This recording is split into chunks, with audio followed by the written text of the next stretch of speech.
চায়ের জেলা মৌলভীবাজারে বেড়েছে শীতের প্রকোপ।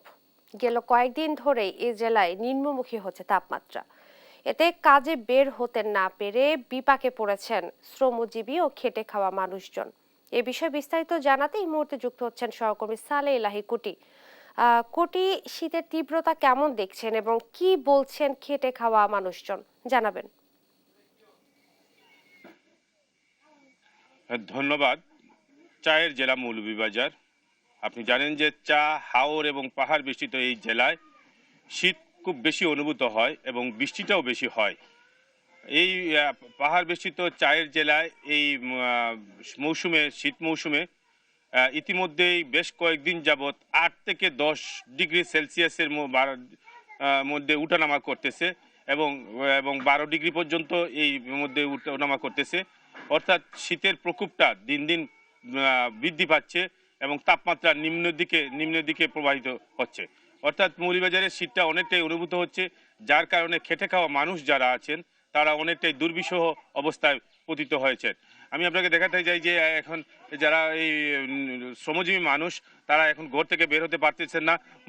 শীতের কারণে অনেকেই এখন অসহায় জীবনযাপন করছেন এবং বিকেল থেকেই প্রায় শুরু হয় প্রচুর কুয়াশা এবং ভোর পর্যন্ত কুয়াশা থাকে, যার কারণে কুয়াশার কারণে গাড়িগুলা চলাচল অনেকটা কষ্টকর হয়ে যায় এবং মানুষের জনজীবন অনেকটা ব্যাহত হচ্ছে। আপনি জানেন যে চায়ের জেলা এই মৌলভীবাজারের চা শ্রমিক যারা আছে তারা ভোরে কাজে বের হতে হয়, কিন্তু প্রচণ্ড শীতের কারণে তারা বের হতে পারতেছেন না।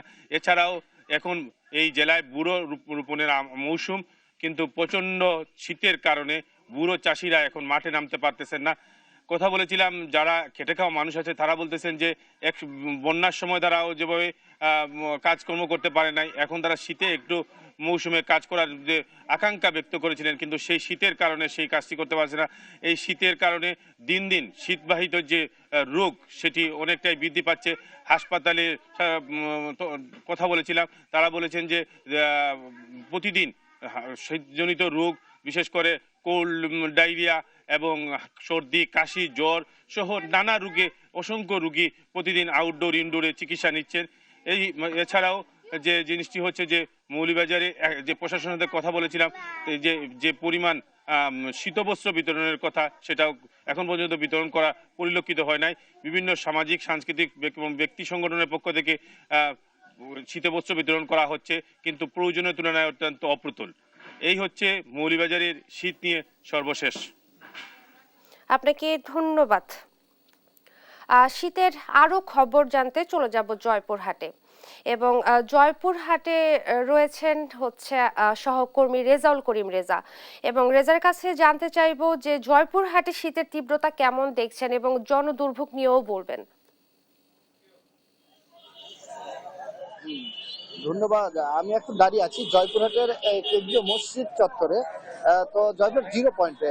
তো একটা বিষয় আমি জানিয়ে রাখি যে জয়পুরহাটে কিন্তু উত্তরের সীমান্ত জেলার মধ্যে কিন্তু যে কয়টি জেলা মোটামুটি শীত বেশি নামে, তার মধ্যে জয়পুরহাট একটি জেলা। আজকের জয়পুরহাটে যদিও আবহাওয়া অফিস নাই, নওগাঁ জেলার আমাদের পার্শ্ববর্তী উপজেলা বদলগাছি উপজেলা তা আবহাওয়া অফিস সূত্রে আমি যেটা জানতে পেরেছি, তারা যেটি সকালে জানিয়েছেন যে আজকের আবহাওয়া 12.2 ডিগ্রি সেলসিয়াসে অবস্থান করছে এবং গতকাল কিন্তু 11.2 8 ডিগ্রি সেলসিয়াসে ছিল।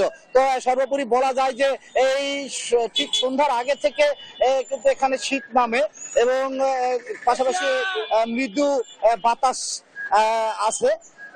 আর সকাল থেকেই কিন্তু মোটামুটি বলা যায় যে 7টা-8টা মধ্যে থেকে কিন্তু রোদ দেখা যাচ্ছে এই গত 4-5 দিন থেকে। তো সবচেয়ে ভালো খবর হচ্ছে যে আমাদের কৃষি প্রধান এই জেলায়, এখানে আপনি জানেন যে আলু উৎপাদনের দেশের দ্বিতীয় বৃহত্তম জেলা, পাশাপাশি সবজি উৎপাদনে কিন্তু জয়পুরহাটের গুরুত্ব কম নয়। এখানকার সবজি এবং আলু এখানকার চাহিদা মিটে কিন্তু সারা দেশে সরবরাহ হয়। সেই সকাল থেকেই কিন্তু স্থানীয় কৃষকরা তাদের নিজস্ব জমি বা ক্ষেত থেকে এই সবজিগুলো কিন্তু বিভিন্ন হাট বাজারে, ছোটখাটো হাট বাজারে সরবরাহ করতে কিন্তু এই শীত কম থাকার কারণে বা সকাল থেকে শীত একটু রোদ ওঠার কারণে কিন্তু তারা কিন্তু সরবরাহ করতে পারছে। পাশাপাশি আলুর যে পরিচর্যা করতে হয়, যে আলু লাগানোর পর আলুর গাছ পরিচর্যা করতে হয়, সেটি কিন্তু কৃষকরা করছেন। তবে সকাল 8টা পর্যন্ত কিন্তু ভোর থেকেই কিন্তু তারা ওই তাদের ক্ষেতে এবং জমিতে কিন্তু চাষ করছে। তারা যেটি জানিয়েছেন যে সকাল ফজরের নামাজের পর থেকে তারা যে পরিচর্যার কাজে তাদের জমিতে যায়, তখন থেকে 8টা পর্যন্ত 9টা পর্যন্ত তারা একটু শীতের মধ্যে, কনকনা শীতের মধ্যে কাজ করতে হয়। তারপরে কিন্তু মোটামুটি রোদ উঠতেছে। তো সর্বোপরি বলা যায় যে যে গত এক সপ্তাহের মতো থেকে, যে এক সপ্তাহ আগে যে ঘন কুয়াশা এবং যে তীব্র ঠান্ডা এবং যে বাতাস ছিল, সেটি কিন্তু একটু কম। তো সর্বোপরি এই অবস্থা। আজকে দেখছেন যে রোদ উঠেছে মোটামুটি। পাশাপাশি সব শ্রেণী পেশার মানুষেরা কিন্তু এখন একটু ভালোভাবে রাস্তাঘাটে যানবাহন চলাচল করতে পারছে। নিম্ন আয়ের মানুষরা কিন্তু মোটামুটি এই 2-1 দিন থেকে একটু স্বস্তি পেয়েছে। তো আপনি তো একজন শ্রমিক মানুষ, জি। কি অবস্থা? শীত, সকালবেলা শীতের জন্য খুব সমস্যা হচ্ছে। সকালে উঠে আসা, সকালে জমি যাওয়া বা হয়তো বা বাজারে আসা খুবই সমস্যা। সরকারিভাবে হোক, যেভাবে হোক, যদিও শীতের কোনো কম্বল এলার ব্যবস্থা যদি করা যায় তাহলে খুব ভালো হতো জয়পুরহাটবাসীর জন্য। ধন্যবাদ। তো এই একটা বিষয় যে এখন পর্যন্ত যেটি আমরা এর কাছে অভিযোগ পেলাম যে সরকারিভাবে সেরকম ভাবে কম্বল কিন্তু এবারে বা শীতবস্ত্র কিন্তু খুব একটা চোখে পড়েনি আমাদের। এই ছিল আমার জয়পুরহাট থেকে সর্বশেষ। রেজা, আপনাকে ধন্যবাদ। দেশের বিভিন্ন প্রান্ত থেকে শীতের খবর জানাচ্ছিলেন আমাদের সহকর্মীরা।